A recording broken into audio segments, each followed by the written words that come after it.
اعوذ باللہ من الشیطان اللعین الرجیم بسم اللہ الرحمن الرحیم الحمد للہ رب العالمین والصلاة والسلام والتحیۃ والاکرام علی اشرف الانبیاء والمرسلین وعلى آلہ الطیبین الطاہرین المعصومین ولعنۃ اللہ علی اعدائهم اجمعین. اما بعد فقد قال الله تبارك وتعالى يا ايها الذين آمنوا اتقوا الله وكونوا مع الصادقين. صلوات.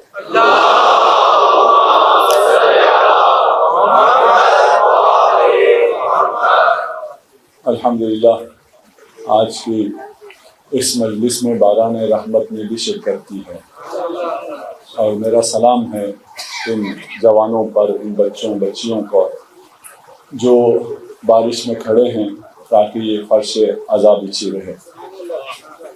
ایک اپیل دعائے صحت کی ہے. جناب محمد حسن صاحب مریض ہیں، خدا انہیں شفائے عاجل عنایت فرمائے.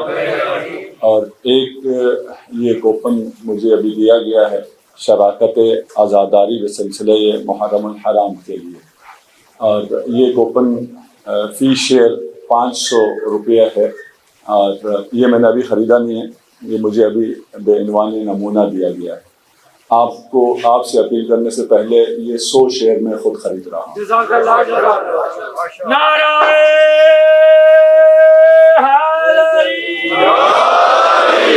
اور انشاءاللہ جتنے آپ نے چھاپے ہوئے ہیں وہ کم پڑ جائیں گے انشاءاللہ. صلوات پڑھ دیجیے محمد و آل محمد.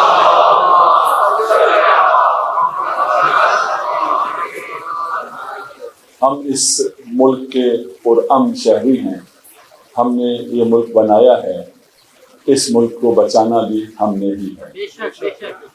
اسے ایک محاذ پر ملک عزیز پاکستان کو چیلنجز کا سامنا نہیں ہے، ہر محاذ پر چیلنجز کا سامنا ہے.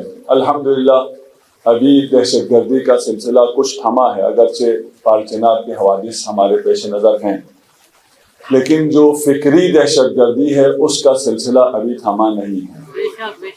اور یہ فکری دہشت گردی FIR کی شکل میں، عزاداری سے جو ممانعت کی جا رہی ہے اس کی شکل میں، اور جو آپ فرما رہے تھے ابھی مودودی صاحب کا تذکرہ کر رہے تھے، میں کہتا ہوں مودودی کے تذکرے کی ضرورت نہیں ہے. اگر یہ جو بات کہتے ہیں انہیں سمجھ میں آئے تو اس ملک میں کوئی جمعے کی نماز نہیں ہو سکتی ہے، اس لیے کہ جمعے کی نماز میں سورہ جمعہ پڑھتے ہیں. میں تمام مسلمانوں سے کہتا ہوں مولوی سے ذرا ایک دفعہ کہنا سورہ جمعہ کا ترجمہ بھی کر کے بتائیں. خدا نے سورہ جمعہ کو اس لیے رکھا ہے کہ ہر جمعہ ہر مسلمان کے کان میں یہ سورہ جمعہ پڑھے، اور اس سورہ جمعہ میں جو کچھ ہے اگر میں اس کا صرف ترجمہ بھی بیان کر دوں تو شاید یہاں FIR کٹ جائے. کوئی میں تبصرہ نہ کروں، کچھ بھی نہ کروں.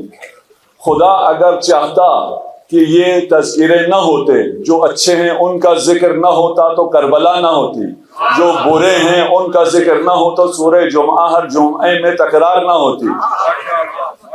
قرآن ہے، قرآن باقی سب کتابوں کو آپ چھوڑ سکتے ہیں، باقی سب شخصیات کو بھی آپ چھوڑ سکتے ہیں، قرآن کو آپ نہیں چھوڑ سکتے. کتنی صورتیں، سورہ انفال دیکھ لیں، سورہ جمعہ دیکھ لیں، بہت سی آیات دیکھ لیں، سورے کے سورے اس موضوع پر ہیں. اور قرآن کو اس لیے بھی چھوڑنا پڑتا ہے کہ قرآن اہل بیت کے ساتھ ہے. یہ جو اہل بیت کو چھوڑتے ہیں وہ ساتھ قرآن کو بھی چھوڑتے ہیں. وہ ان لوگوں کا دامن پکڑ لیتے ہیں جن کی قرآن میں مذمت ہے، ان کا دامن چھوڑ دیتے ہیں جن کے لیے سارا قرآن نازل ہوا ہے.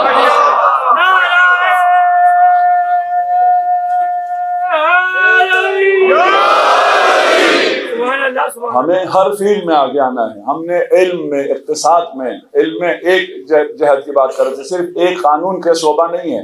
قانون کا شعبہ بہت اہم ہے، باقی تمام شعبے بھی اہم ہیں. تمام شعبوں میں اس ملک کی بقا اس میں ہے کہ یہاں کے پاکستانی ترقی کریں، علم میں ترقی کریں، اقتصاد میں ترقی کریں. ہم بیگرز نہ رہیں، بھکمنگے نہ رہیں، ہم بھیک مانگنے والے نہیں ہیں. جو ملک خدا نے ہمیں دیا ہے وہ غنی ترین ملک ہے.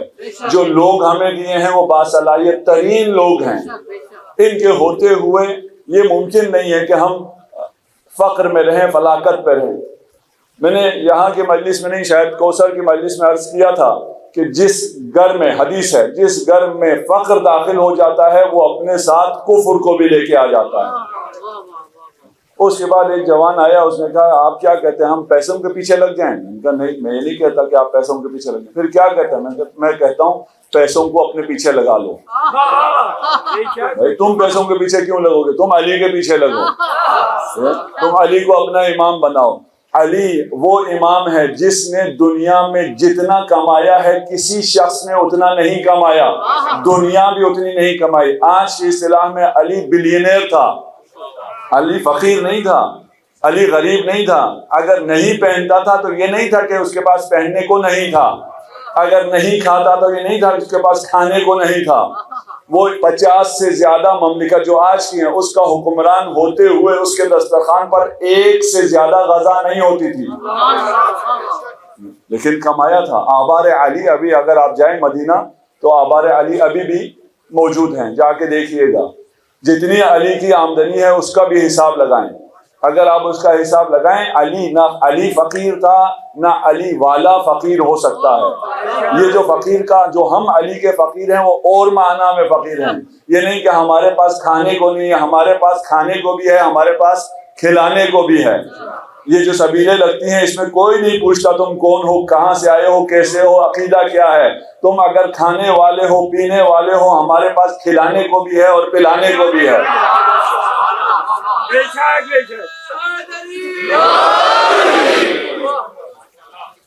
ہم نے کسی فیلڈ میں پیچھے نہیں رہنا ہے. اس ملک میں آپ کو اقتصاد میں بھی آگے جانا ہے. اگر بیٹھ سکتے ہیں تو بیٹھ جائیے، صلوات پڑھ دیجیے محمد و آل محمد.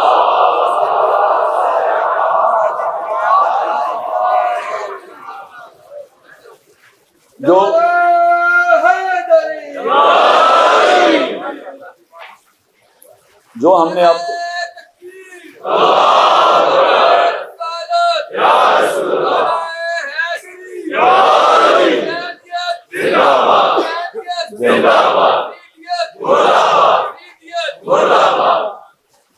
سلامت رہیں. جو بیٹھ سکتے ہیں آسانی سے وہ بیٹھیں، جو نہیں بیٹھ سکتے وہ سائڈ پہ صرف جو آگے نہ کھڑے ہوں تاکہ لوگوں کے لیے مسئلہ نہ ہو، وہ آرام سے کھڑے بھی رہیں، اس میں کوئی حرج نہیں ہے. اور انشاءاللہ آپ یہ شیئرز خریدیں گے تو یہاں کا انتظام اس سے بہت بہتر ہو جائے گا آپ کے شیئر سے.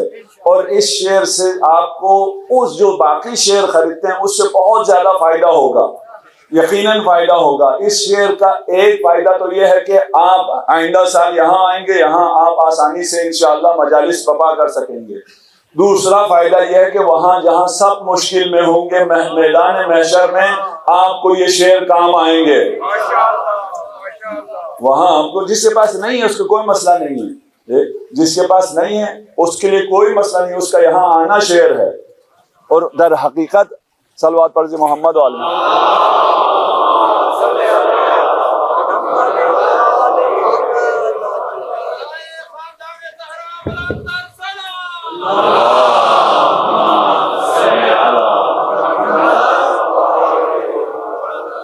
آپ کا یہاں آنا آپ کے لیے شیئر ہے انشاءاللہ. اور ہم نے وہ حدیثیں بھی پیش کی ہیں اور آپ کے بھی پیش نظر ہیں انشاءاللہ. خدا آپ کو شاد و آباد رکھے. اپنی صحت و سلامتی کے لیے بآواز بلند صلوات.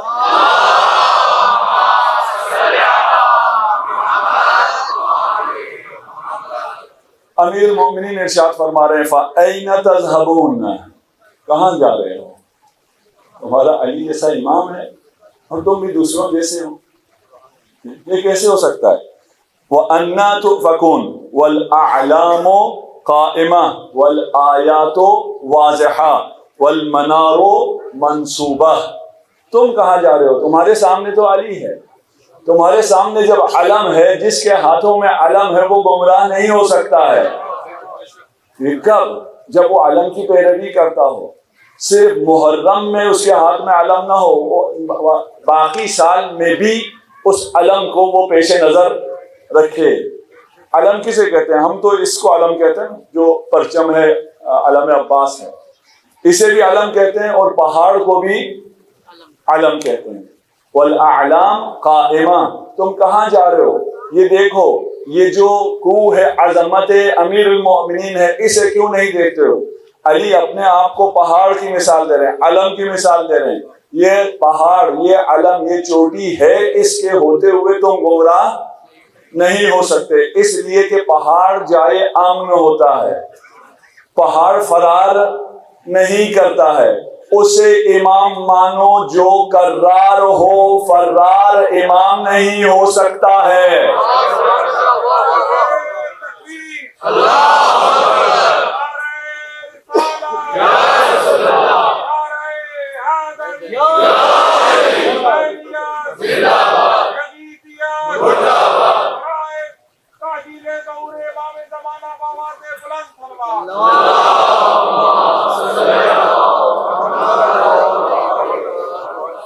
پہاڑ فرار نہیں کرتا، پہاڑ ہر جگہ سے نظر آتا ہے۔ یہ مسئلہ نہیں ہوتا کہ یہ نظر آئے تو میں اس کو اپنا رہنما بناؤں۔ آپ کو علی ہر جگہ نظر آئے گا، آپ جنگ میں جائیں، غزوے میں جائیں علی ہے، سریے میں جائیں علی ہے، شہر میں آئیں علی ہے، صحرا میں جائیں علی ہے، قرآن میں آؤ علی ہے، سنت میں جاؤ علی ہے، ہر جگہ سے علی نظر آتا ہے۔ علی اہل بیتی انا امان من الفرقہ، جناب سیدہ نے اپنے خطبہ فلکیہ میں ارشاد فرمایا کہ اگر تم تفرقے سے بچنا چاہتے ہو تو تفرقے سے بچنے کا واحد راستہ جو قرآن میں ہے وہ یہ ہے کہ حبل اللہ کو تھامو، واعتصموا بحبل اللہ۔ اور تمام محفلوں میں، تمام جگہ یہ آیت پڑھی جاتی ہے اور کہا جاتا ہے۔ ایک دفعہ زیادہ علماء تھے، میں نے کہا یہ تو بتاؤ یہ جو حبل اللہ کہا گیا ہے، اعتصام کرو، تھامو، یہ حبل اللہ ہے کیا؟ یہ تو بھی پتہ ہونا چاہیے نا، اللہ کی رسی تھامو، اللہ کی رسی تھامو۔ اور اتحاد ان میں ہے جنہوں نے اللہ کی رسی کو تھاما ہوا ہے، اعتصام اس میں نہیں ہے جس نے اللہ کی رسی کو تھاما ہوا ہے اور جو اللہ کی رسی کاٹ رہا ہے، دونوں میں اتحاد ہو جائے، یہ تو نہیں ہو سکتا۔ اتحاد صرف ان لوگوں میں ہے جنہوں نے اللہ کی رسی کو تھاما ہوا ہے، حبل اللہ جن کے ہاتھوں میں ہے۔ میرا سوال ہے سارے امت سے کہ حبل اللہ کیا ہے؟ جس کو تھامنے کا قرآن حکم دے رہا ہے۔ قرآن حبل اللہ نہیں ہے، اس لیے کہ قرآن کہہ رہا ہے حبل اللہ کو تھامو، قرآن نہیں کہہ رہا مجھے تھامو۔ یہ کسی کے پاس اس کا جواب نہیں ہے، اس کا جواب صرف خاتم الانبیاء والمرسلین دے سکتے ہیں۔ اور جب اصحاب نے پوچھا یا رسول اللہ حبل اللہ سے مراد کیا ہے، ارشاد فرمایا علی ابن ابی طالب۔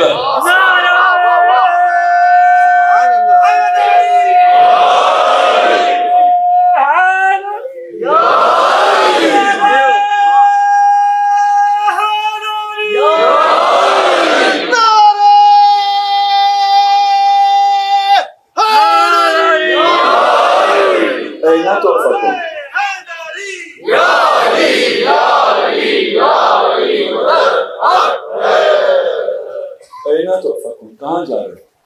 والاعلام قائمہ والمنار منصوبہ، مینار ہدایت کو نصب کر دیا گیا ہے۔ تم کہاں جا رہے ہو؟ اور مینار جو اللہ نے مینار بنایا ہو، جس مینار کو اللہ نے نصب کیا ہو، وہ کسی کو نظر نہ آئے، یہ ممکن ہے؟ یہ ممکن نہیں ہے۔ یہ آسمان، یہ ستارے، یہ سورج، یہ کبھی کبھار نظر نہیں آتا۔ ابھی سورج ہے، نظر نہیں آ رہا، کیوں؟ اس لیے کہ رکاوٹ ہے، بادل ہے۔ اگر گرد و غبار ہو تو سورج بھی نظر نہیں آتا ہے۔ اگر کسی کے ایمان میں نفاق کی گرد و غبار ہو تو اسے مینار ہدایت علی ابن ابی طالب نظر نہیں آتا۔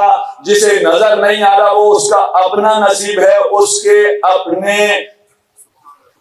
آپ آسان کر دو، میں سخت جملہ بول رہا تھا، سلوات پڑھ جاؤ محمد والے۔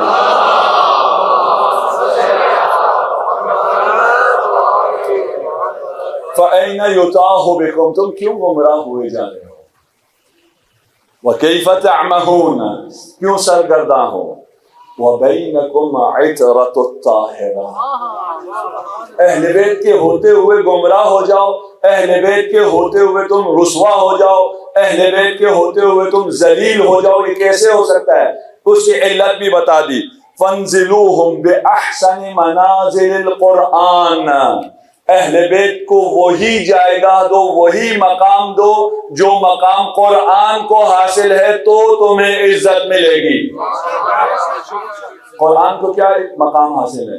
قرآن اگر غلاف میں ہو اور ہم اسے چومتے رہیں، یہ قرآن کا مقام ہے؟ نہیں، قرآن دل میں ہونا چاہیے، قرآن کتاب ہدایت ہے، قرآن پہ عمل ہونا چاہیے۔ جو منزلت قرآن کو حاصل ہے وہی منزلت عطرت کو دو، عطرت کو اپنے دل میں بساؤ، عطرت کو اپنا امام بناؤ، عطرت کے نقش قدم پر چلتے ہوئے صراط مستقیم پر یوں گامزن ہو جاؤ کہ تم خود صراط مستقیم بن جاؤ اور اپنے اطراف میں موجود باقی لوگوں کے لیے خود مینار ہدایت بن جاؤ۔ کیف تؤفکون، کہاں جا رہے ہو؟ کیوں سرگرداں ہو؟ تمہارے پاس تو علی ہے نا، تمہارے پاس تو نہج البلاغہ ہے نا۔ یہ جو میوہ ہے، آج کل آم کا سیزن ہے، مجھے شوگر ہے، اس کے باوجود آم بہت شوق سے کھاتا ہوں، ہے اتنی اچھی چیز، اور جس سے آپ شوق سے کھائیں وہ آپ کو زیادہ نقصان نہیں دیتی، زیادہ کا ہے۔ تو میری طرح اگر آم کھانے پہ آ جائے، اور میرے شوگر کو آم کچھ بھی نہیں کہتا، یہ بھی میں بتا دوں، شوق سے کھاؤ، تھوڑا سا توکل بھی کرو۔ یہ جو آم ہے اس کا رنگ دیکھا کتنا خوبصورت ہے، اس کی جو مٹھاس ہے، اتنی مٹھاس ہے اس میں، یہ سب اسے کہاں سے ملا ہے؟ سورج سے۔ ایک خاص ٹمپریچر ہوتا ہے، سورج کی ایک خاص تمازت ہوتی ہے، اس میں خاص علاقوں میں یہ آم اس رنگ کو حاصل کر سکتا ہے۔ اگر تم بھی چاہتے ہو کہ تم بھی پھل کی طرح شجر سایہ دار بن جاؤ، اور اس پھل کی طرح تمہارے اندر بھی لذت آئے اور مٹھاس آ جائے، تو تمہیں بھی سورج کی ضرورت ہے، اور انسانوں کے لیے وہ سورج علی ابن ابی طالب ہے۔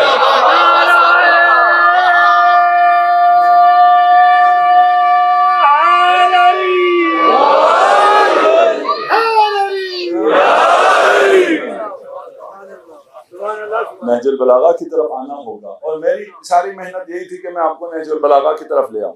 اور نہج البلاغہ پھر پہلا خطبہ جو ہم نے ایک دو فراز پیش کیے، آج وقت کم ہے، میں صرف ایک آدھ پہلا جملہ جو آپ نے بہت زیادہ سن رکھا ہے، الحمدللہ الذی لا یبلغ مدحتہ القائلون۔ حمد کون کیا جانے کہ حمد کیا ہے، اور وہ حمد جو علی ابن ابی طالب کرتے ہیں۔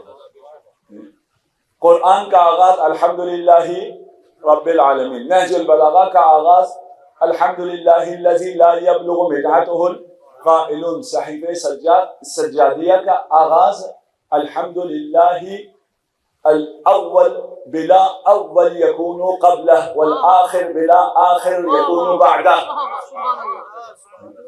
حمد سے، یہ ساری کتابوں کا آغاز حمد سے ہے، لیکن یہ حمد ہے کیا؟ اس پہ ہم نے پورا اشرہ پڑھا ہے، اسی حمد پہ پورا اشرہ ہم نے پڑھا ہے۔ اتنا جان لو، حمد صرف تعریف کو نہیں کہتے، ستائش کو نہیں کہتے، حمد اس تعریف کو کہتے ہیں جو قلب امیر المؤمنین سے نکلے۔ جس طرح علی نے حمد کیے اس طرح کی حمد اگر ہو تو حمد ہے، یعنی خدا کی تمام نعمتوں کا ادراک کرتے ہوئے، خدا کے کمال اور جمال کو دل میں رکھتے ہوئے، پوری محبت سے، گریٹیٹیوڈ سے، شکر سے اللہ کے لیے حمد کے کلمات اگر عطا ہوں تو وہ حمد ہے۔ الحمدللہ، کون سا حمد؟ لا یبلغ مدحتہ، جس کی مدحت بیان نہیں کر سکتا کوئی، جس کی حمد نہیں کہا۔ الحمد کہنے کے بعد، حمد کے بعد کیا کہا؟ مدحت۔ مدحت ایک نوع حمد کی ہے، حمد کی انواع میں سے، بہت سے حمد میں سے ایک حصہ مدحت ہے، جس کی مدحت کوئی بھی بیان نہیں کر سکتا ہے۔ کون کہہ رہا ہے کہ کوئی بھی بیان نہیں کر سکتا؟ جس کی ایک ضربت عبادت ثقلین سے بڑھ کر ہے، وہ کہہ رہا ہے کہ میرا خدا اتنا عظیم ہے کہ اس کی مدحت میں علی بھی بیان نہیں کر سکتا۔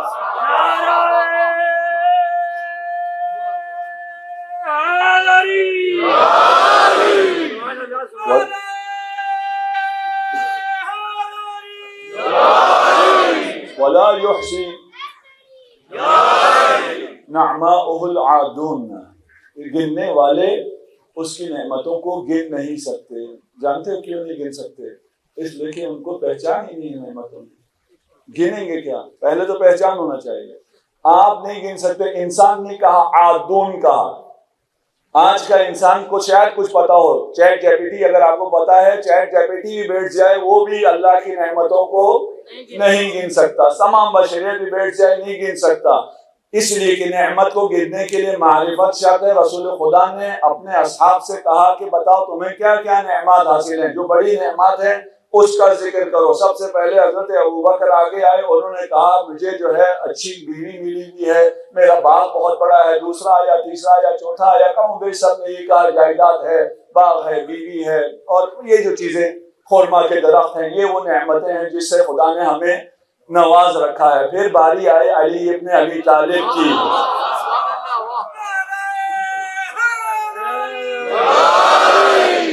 یا علی آپ بتائیے، کاش علی کی ہی باری آتی، کسی اور کی باری نہ آتی. علی کی جب باری آئی اور علی نے بولنا شروع کیا کہ خدا کی حمد ہے، خدا کی سب سے بڑی نعمت یہ ہے کہ اس نے مجھے وجود بخشا اور میرے وجود کو وجود مصطفیٰ کے ساتھ قرار دیا.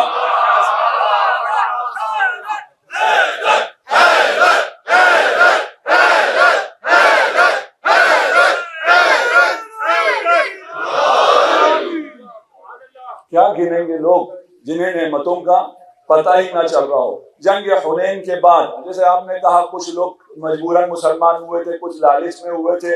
ان کے لالچ کو دیکھتے ہوئے فتح مکہ کے بعد جنگ حنین ہوئی. جنگ حنین سے جب غنیمت حاصل ہوا، جو مکہ سے نئے نئے غنیمت کے لیے مسلمان ہوئے تھے انہیں غنیمت دے دی.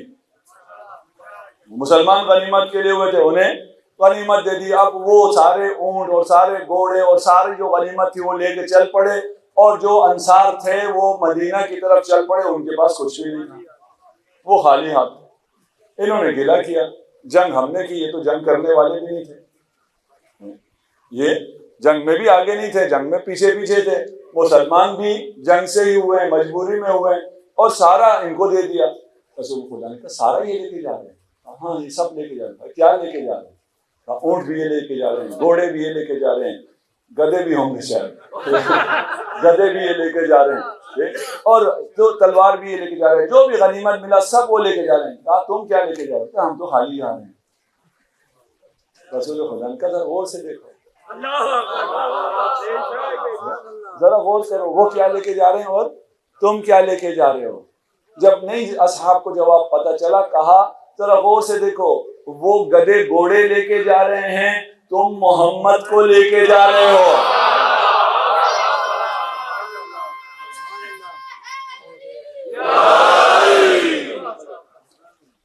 جو اصل نعمت ہے وہ نظر ہی نہیں ہے. جو میں تمہارے ساتھ مدینہ جا رہا ہوں، نعمت پتہ چلنا چاہیے. نعمت کو کون گن سکتا ہے؟ جسے نعمت کی معرفت ہو، اور جسے معرفت ہے وہ عظمت خدا کے سامنے کہہ رہا ہے کہ لا یحصی نعماءہ العادون. اور اس کا علم کیا تھا، اس کا مقام کیا تھا. ایک حدیث پیش کروں. عمار امیر المؤمنین کے ساتھ ایک صحرا سے گزر رہے تھے، وہاں ایک چرچ تھا، راہب تھا، وہاں پہ ناقوس بجنا شروع ہوا. ناقوس کو کیا کہتے ہیں؟ بیل کیا ہوتا ہے؟ گھنٹی، جو چرچ کی گھنٹی ہوتی ہے، ناقوس، وہ بجنا شروع ہوا. امیر المؤمنین نے پوچھا عمار سے، عمار جانتے ہو یہ ناقوس کیا کہہ رہا ہے؟ اللہ اکبر. یہ ناقوس کیا کہہ رہا ہے جانتے ہو؟ عمار نے کہا نہیں، ناقوس تو بج رہا ہے، اس کی تو کوئی زبان نہیں ہوتی.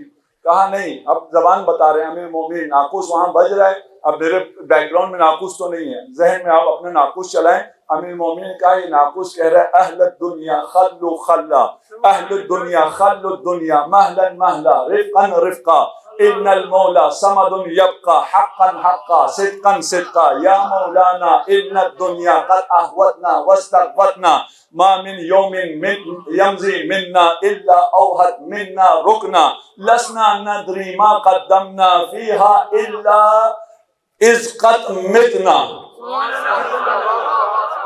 نعرہ حیدری.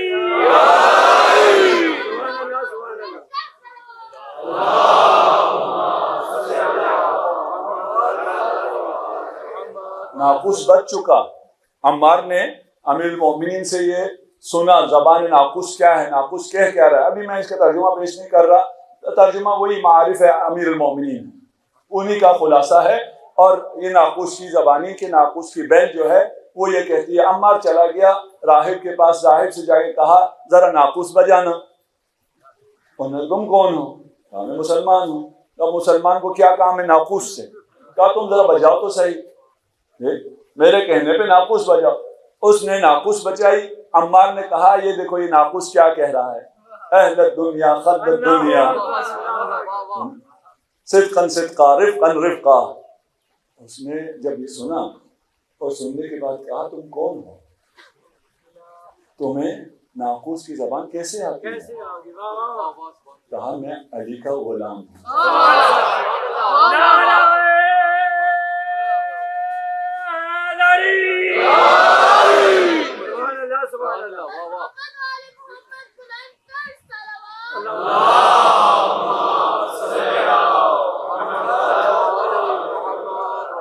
راہب نے اسلام قبول کیا, سجدے میں سر رکھا اور پھر کہا, میں یہ متن سنا رہا ہوں آپ کو, ان عندی خط ہارون ابن عمران بیدہ ان اللہ یبعث نبیا فی امیین وله وزیر یعلم ما یقول الناقوس.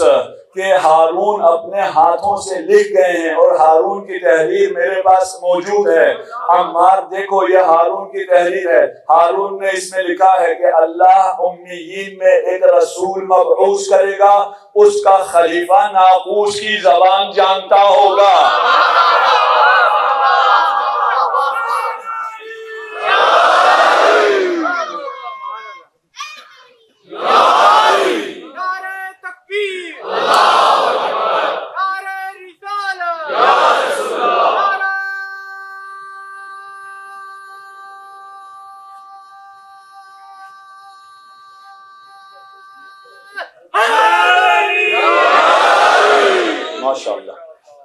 اچھا, کیونکہ بچے بھی آج نعرے بھی لگا رہے ہیں, بارش میں آگے آ گئے ہیں. میں ہمیشہ ہر مجلس میں یہ کہتا ہوں جہاں مجھے موقع ملتا ہے, یہاں تو خیر موقع کم ملا, بچوں کو آگے رکھیں. ہم نے جو بننا تھا بن گئے, ہمیں ابھی بچوں کی فکر ہے. ان بچوں کو آگے بٹھایا کرو, انہیں آگے لایا کرو, سب ان کے مطابق انجام دیا کرو. اور ہمیں مجبوری ہوتی ہے آگے جب بزرگ بیٹھے ہوتے ہیں تو انہیں کے مطابق ہمیں بولنا پڑتا ہے. ابھی بچوں نے کوئی نعرہ لگایا, بچے ہماری نظر میں آئے, انہیں بھی ہم تھوڑا سا تاکہ یہ بھی آسانی سے سمجھ سکے, سمجھ لیں ہم سب سے اچھے رہے.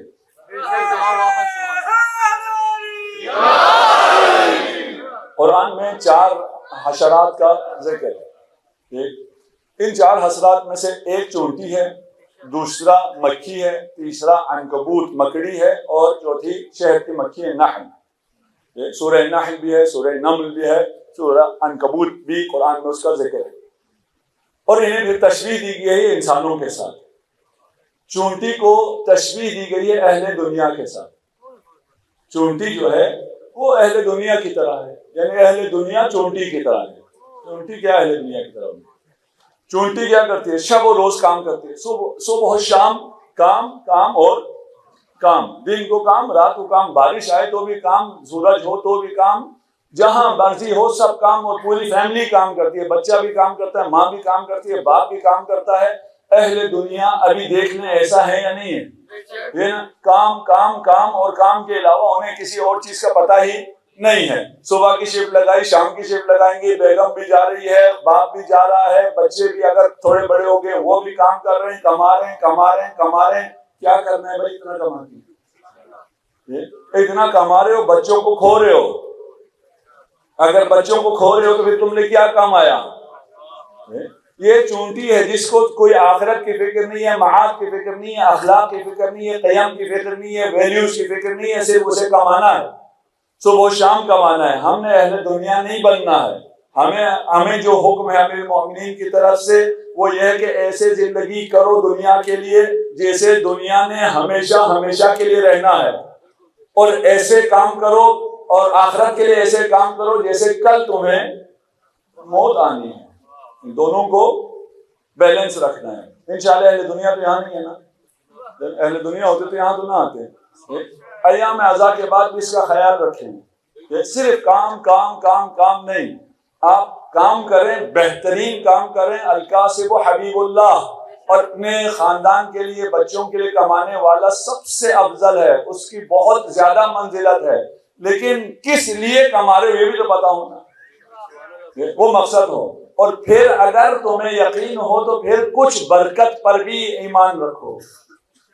کم کماؤ، فیملی کو ٹائم دو، اپنے آپ کو ٹائم دو، اپنے اوپر بھی انویسٹ کرو، اپنی انسانیت کے اوپر انویسٹ کرو. اس کے بعد خدا کی برکت دیکھو، انشاءاللہ تمہیں بہت زیادہ عطا ہوگا. دوسرا جو ہے وہ ہے مکھی، ذباب. اس کا ذکر بھی قرآن میں ہے اور اس کو تشبیہ دی گئی ہے منافق کے ساتھ. مکھی جو ہے وہ منافق ہے. منافق کیا ہوتا ہے؟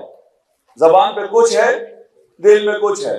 دانت بہت خوبصورت سفید مسکراتے ہوئے بالکل وائٹ ٹیتھ ہیں، اور دل بالکل سیاہ ہے. یہ منافق ہوتا ہے. کیوں مکھی کو منافق کہا ہے؟ اس لیے کہ مکھی کو پتہ نہیں ہوتا، پل میں وہ طہارت پہ بیٹھ جاتی ہے، کسی مٹھائی پہ بیٹھ جاتی ہے، پل میں وہ کسی خباثت پہ بیٹھ جاتی ہے، گندگی پہ بیٹھ جاتی ہے. اسے فرق پتہ نہیں ہے کون سا طیب ہے اور کون سا خبیث ہے، ادھر بھی ہے اور ادھر بھی ہے. منافق مکھی کی طرح ہے جسے یہ نہیں پتا ہے کہ اگر جس زبان پہ اہل بیت کی تعریف آ گئی ہو، اس زبان پہ دشمن اہل بیت کا نام نہیں آ سکتا.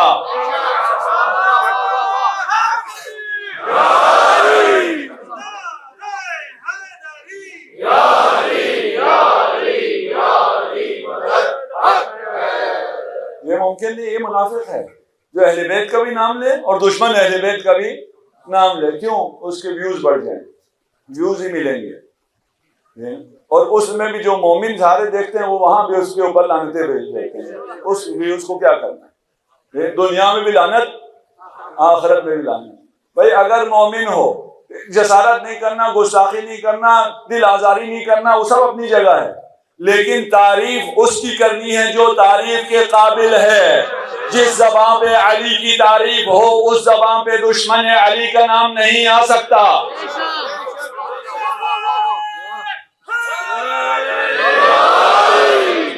اور جس زبان پہ دشمن علی کا نام آ رہا ہے وہ منافق ہے. ہمیں اس سے کوئی وہ نہیں، کوئی محبت نہیں. ہماری محبت کا ملاک علی ہے. جو علی کا ہے اس سے ہمیں محبت ہے. کچھ دیر کے لیے اگر ادھر آیا ہے اور کچھ دیر ادھر جا رہا ہے، ادھر والوں کو بھی حاصل کرنا چاہتا ہے، ادھر والوں کو بھی حاصل کرنا چاہتا ہے، یہ خسر الدنیا والآخرہ ہے. نہ ادھر والے ملیں گے نہ ادھر والے ملیں گے. مکھی ہے، مکھی کو پتہ نہیں ہے، پل بھر میں کہیں خباثت پہ بیٹھ گئی، کہیں نجاست پہ بیٹھ گئی. اگر علی کا ذکر کر رہے ہو تو طہارت ہے، اگر دشمن علی کا نام لے رہے ہو تو نجاست ہے. اور یہ پھر جو شخص بولنے والا ہے اس کی نجاست کا اظہار ہے. اگر دشمن علی کی کوئی تعریف کر رہا ہے، دشمن علی کی تعریف کرنے والا مومن نہیں ہو سکتا. دو ہو گئے، تیسرا جو ہے وہ عنکبوت، مکڑی، اسپائڈر. عنکبوت کو، اسپائڈر کو تشبیہ دی گئی ہے مشرک سے. یہ جو ایتھسٹ ہے، مشرک ہے، جن کے سے ہم آپ کو بچانے کے لیے ویکسین کرنے کی کوشش کرتے رہے، اسے مشرک، عنکبوت کو مشرک کہا گیا ہے. اور آج کل اس عنکبوت کو، اسپائڈر کو ہیرو بنا کے پیش کیا گیا ہے. اسپائڈر مین ایڈ بھی آپ نے دیکھا ہوگا نا، کہ کوئی فرق نہیں ہوا. ہمیں ہماری ماں شیر کی کہانی سناتی تھی، ابھی کا بچہ جو ہے وہ اسپائڈر مین کی کہانی سنتا ہے. جو شیر سے اسپائڈر تک گر گیا ہو اس میں کوئی فرق نہیں آیا. بھائی جس بچے کو شیر کی کہانی سنائی گئی ہو وہ سمجھے گا اسد اللہ کیا ہوتا ہے. جو اسپائڈر مین کی کہانیاں سنتے، اسپائڈر کیا ہوتا ہے؟ بے لا ابالی ہوتا ہے. اس میں کوئی دین، تدین، اخلاق، قیم کچھ بھی نہیں ہوتا. وہ جب بڑا ہو جاتا ہے تو اپنی ماں کو کھا جاتا ہے، اپنی بیوی کے ساتھ. میں کوئی حوالہ سلوات پڑھ کے محمد والا.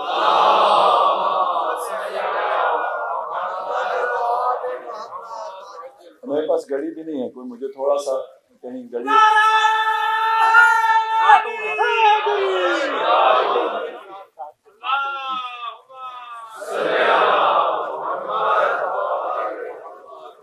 گیا, میں نے مسائل زیادہ پڑھنے تھے, میں اس کو پھر چھوڑ دیتا ہوں, باقی میں انشاءاللہ آپ کو کل بتاؤں گا کہ ایک ہی رہ گیا نا, نحل رہ گیا, اور وہ پھر سننے والا ہے, وہ 10 منٹ سے کم کی وہ نہیں ہے. انشاءاللہ کل آپ کی خدمت میں پیش کریں گے. صلوات پڑھ کے محمد والے.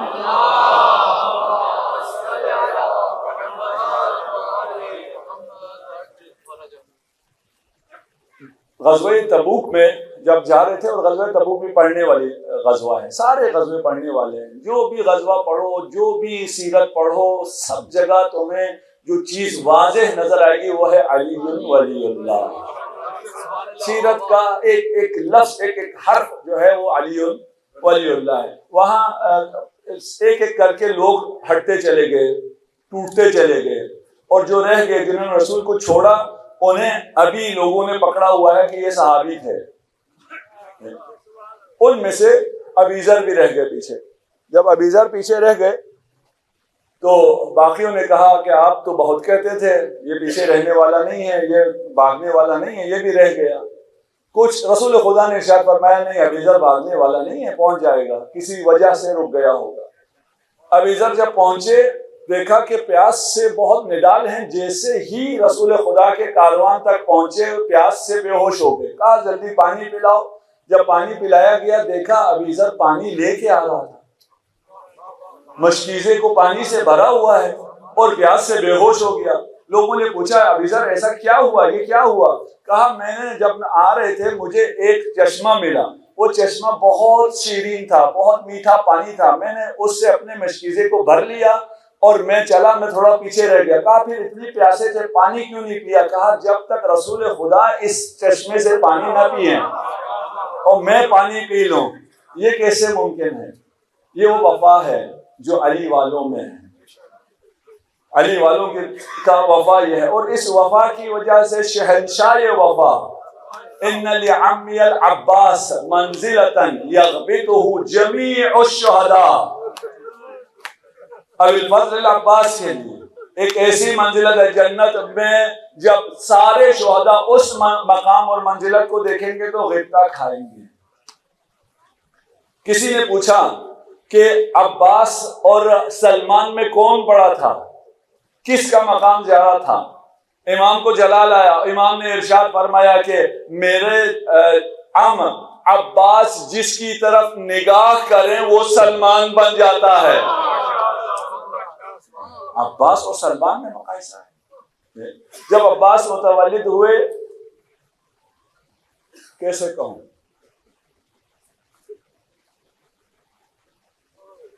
اللہ اکبر,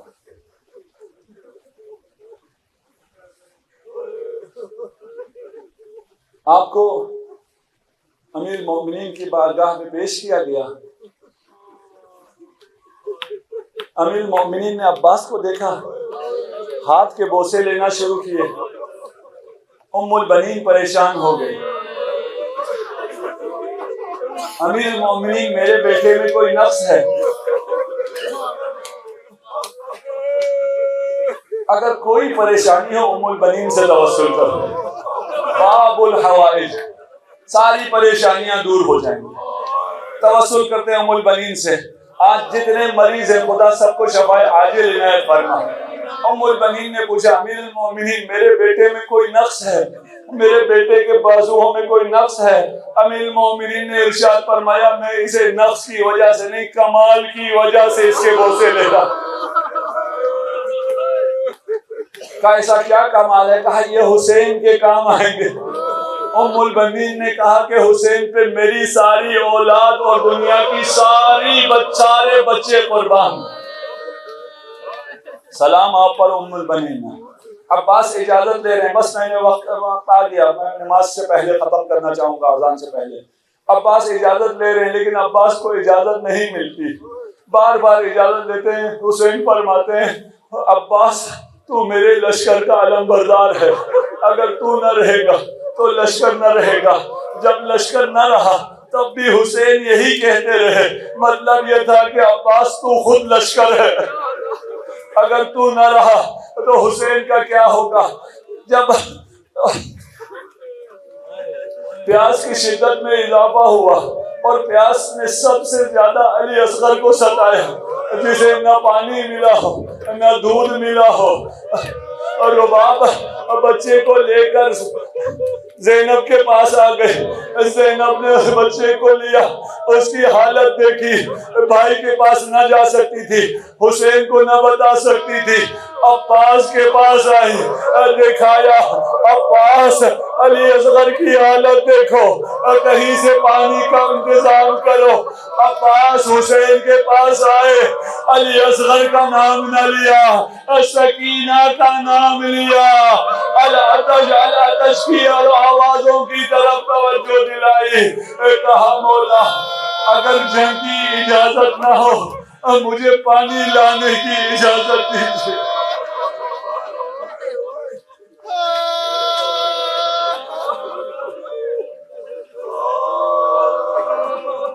اجرکم علی اللہ، بس مختصر کر دیا۔ امام گئے، عباس گئے اور پانی کے لیے فرات پر 5000 کا پہرا تھا، تمام پہرا ہٹا دیا، فرات میں اترے، پانی سے چلو کو بھی بھرا، پانی سے مشکیزے کو بھی بھرا، اور پانی سے کہا یہ کیسے ہو سکتا ہے کہ میرا مولا پیاسا ہو، عباس سیراب ہو جائے۔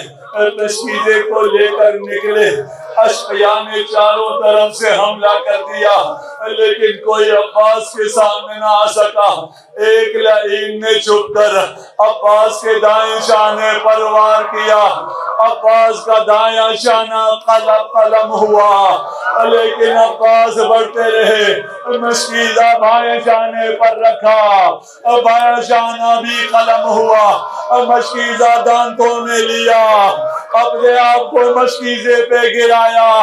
عباس کا سر جب مشکیزے پر آیا، نگاہیں دشمنوں پر نہ رہی، دشمن جری ہو گیا، تلوار لے کر گرز لے کر آگے بڑھا، ایک وار کیا، برق عباس شکافتا ہوا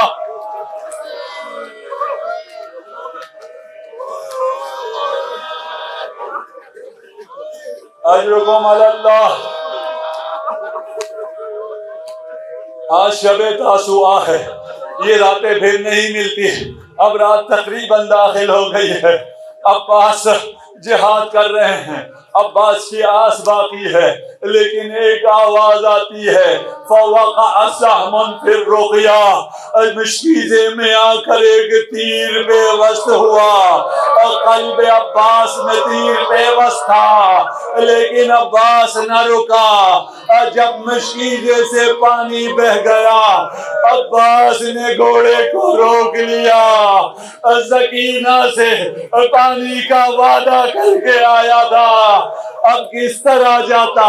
عباس لشکر اعداء میں کھڑے ہیں، گھوڑے پر ہیں، جب زخم تھا قمیص کو الٹا خون کو صاف کرنا چاہا، سینے عباس منکشف ہوا۔ کربلا میں 3 تیرے سے شعبہ جڑے ہیں، ایک تیرے سے شعبہ علی اصغر کو من الاذن الى الاذن، ایک تیرے سے شعبہ امام حسین کے قلب پر، اور ایک تیرے سے شعبہ عباس کے دل پر لگا۔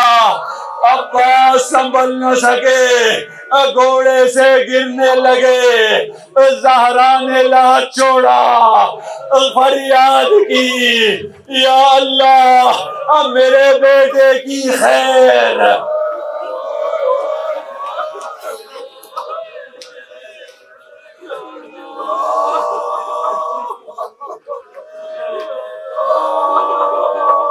جناب سیدہ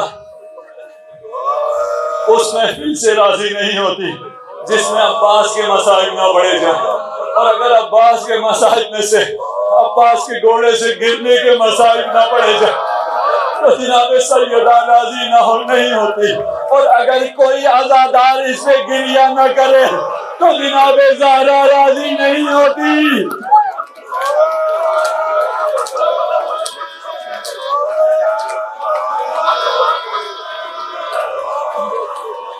جانتے ہو جب کوئی مجاہد گھوڑے سے گرتا ہے تو اپنے ہاتھوں کا سہارا لیتا ہے، لیکن جس کے دونوں ہاتھ قلم ہو چکے ہوں، جس کے دونوں شانے شہید ہو چکے ہوں، اور جس کے بدن پر تیر بے وسط ہو، وہ کیسے زمین پہ آیا ہوگا؟ وہ زمین پہ کیسے آ سکتا ہے؟ ایک ماں اس منظر کو کیسے دیکھ سکتی ہے؟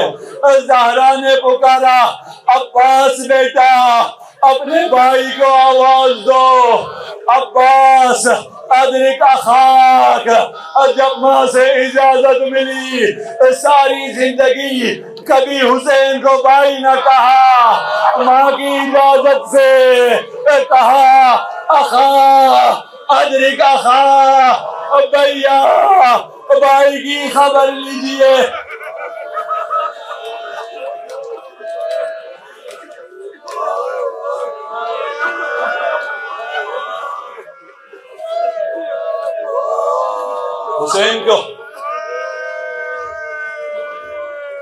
حسین تک عباس کی آواز پہنچے، نہ اپنے اب رونے کا دم ہے، نہ میرے سینے میں اب طاقت ہے، لیکن توسل عباس سے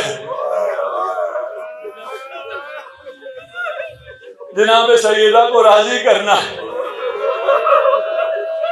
حسین خیام سے چلے، جنہیں کربلا کا معلوم ہے خیام کہاں ہے، بارگاہ عباس کہاں ہے۔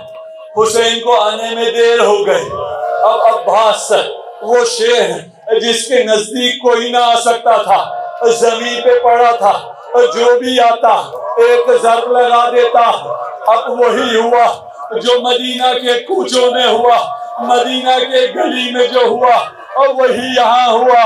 مدینہ کی گلی میں زہرا زمین پر تھی، جو بھی آتا ایک ضرب زہرا کو مارتا۔ فرق صرف اتنا تھا، زہرا پہ غلاف شمشیر ماری جاتی، عباس پہ شمشیر کا وار ہوتا۔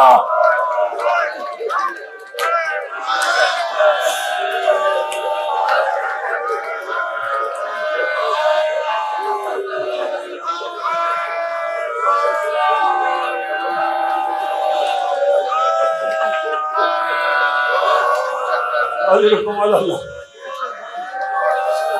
کاش میرے پاس وقت ہوتا۔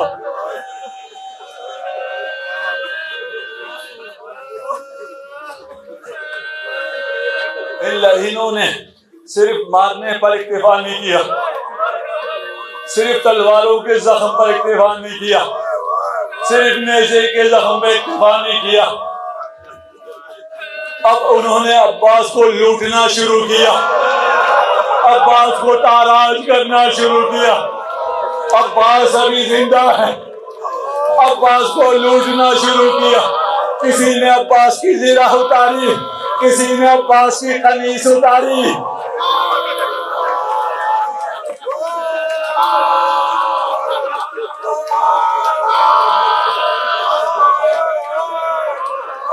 جب سب کر چکے، مقتل کے الفاظ ہیں، صرف آج کی رات پڑھتا ہوں، اس کے علاوہ یہ میں کہیں نہ پڑھ سکتا ہوں، نہ کسی میں سننے کی طاقت ہے۔ عباس کے 2 ہاتھ تو پہلے ہی قطع تھے، 2 پہچانے پہلے ہی شہید تھے۔ ان لعینوں نے جب کچھ کرنے کا نہ ملا، فَقَطْعُوهُمْ بِسُيُوفِهِمْ رِجْلَيْهِ، لعینوں نے اپنی تلواروں سے عباس کے دونوں پاؤں بگاڑ دیے۔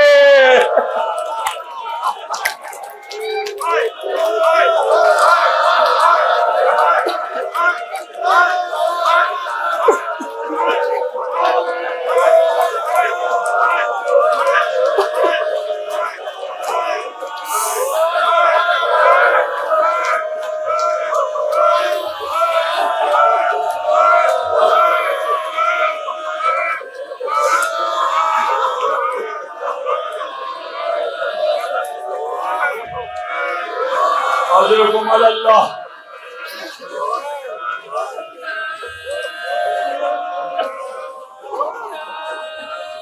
امام عباس کے سرانے وہاں پہنچے، عباس کا سر اپنے زانوں پر رکھا، شہنشاہ وفا نے اپنا سر جھٹک کر زمین کربلا پر رکھا۔ کہا عباس ایسا کیوں کیا؟ کہا مولا یہ کیسے ممکن ہے؟ وقت آخر غلام کا سر آپ کے زانو پر ہو اور آپ کا سر زمین کربلا پر ہو، میں کہوں گا باس کاش صرف اتنا ہوتا۔ وقت آخر حسین کا سر صرف خاک کربلا پہ نہ تھا، اور جب حسین گر گئے لعین آگے بڑھے، حسین کا سر تن سے جدا کرنا چاہتے تھے، جو آگے بڑھتا رسول خدا کی آنکھیں نظر آتی، سر تن سے جدا نہ کر سکتا۔ شمر نے پوچھا ایسا کیا ہے، کیوں سر تن سے جدا نہیں کرتے؟ کہا حسین کی آنکھوں میں رسول خدا کی آنکھیں نظر آتی ہیں۔ اللہ نے یہ وہ ظالم تھے جنہوں نے رسول کی آنکھوں کو دیکھ رکھا تھا۔ شمر آگے بڑھا اور پاؤں سے ایسے جسارت کی، رخسار حسین کے خاک کربلا میں بوسے لینا شروع کیے۔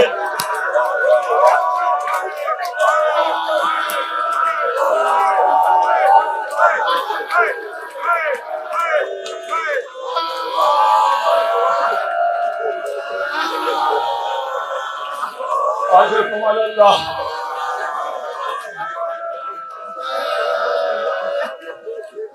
عباس کوئی تمنا ہے، کوئی خواہش ہے؟ کہا مولا آخری بار آپ کی زیارت کرنا چاہتا ہوں۔ کہا عباس تمہارے پاس بیٹھا ہوں۔ فرمایا مولا ایک آنکھ میں تیر ایک آنکھ میں خون ہے، اگر آنکھوں سے خون صاف ہو جائے تو میں آپ کی زیارت کروں۔ خوش نصیب ہے عباس، حسین نے آنکھوں سے خون صاف کیے۔ حسین نے عباس کو اٹھانا چاہا، فرمایا عباس جانتے تھے حسین سے نہ اٹھے گا۔ فرمایا ایک خواہش اور ہے، مجھے یہی رہنے دیجیے، مجھے خیام لے کر نہ جائیے۔ سکینہ سے پانی کا وعدہ کر کے آیا تھا۔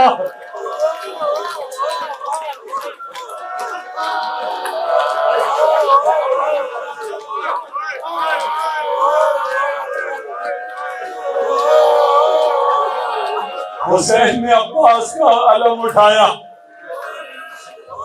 اب اٹھنا چاہتے ہیں، ہاتھ میں علم ہے، اٹھ نہ سکے، ایک ہاتھ کمر پہ رکھا، اٹھ نہ سکے، انتہائی غربت کے عالم میں کہا الآن انکسر ظہری۔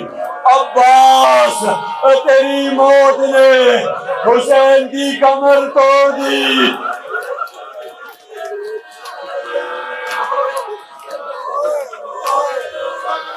حسین عباس کا علم لے کر خیام کی طرف چلتے ہیں۔ دور سے بچوں نے علم کو آتے دیکھا، سکینہ نے سارے بچوں کو جمع کیا۔ آؤ بچوں، نہ کہتی تھی ابو عباس پانی لائیں گے، دیکھو شجاع کا علم آ رہا ہے۔ جب علم نزدیک آیا دیکھا علم تو ہے، علمدار نہیں ہے۔ فرمایا بابا پانی نہیں چاہیے۔